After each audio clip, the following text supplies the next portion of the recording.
పరమేశ్వర విణ్ణగరవాసాయ వైకుంఠనాయకీ సమేతాయ వైకుంఠనాయకాయ నమః.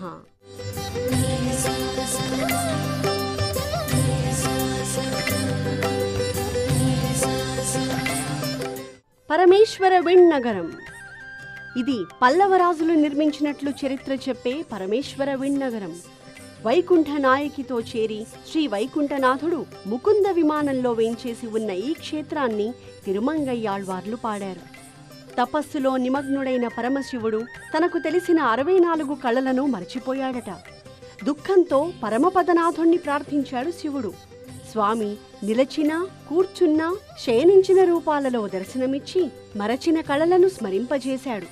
అందుకే దీన్ని సిద్ధక్షేత్రమని అంటారు. శివుని కోరికపై వెలసిన స్వామి కనుక ఈ క్షేత్రానికి తన భక్తుని పేరే తెలిసేట్టు పరమేశ్వర విణ్ణగరంగా పెట్టుకున్నాడు.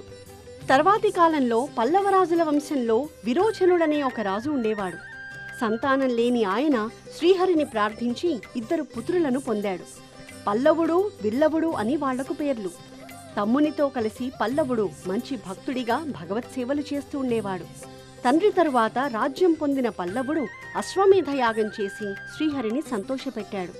ప్రత్యక్షమైన స్వామిని అర్చారూపిగా అందరినీ అనుగ్రహించమని ప్రార్థించాడు. భగవానుడు మన కోసం స్వీకరించిన ఈ రూపంలోని దివ్యమంగళ విగ్రహమిది.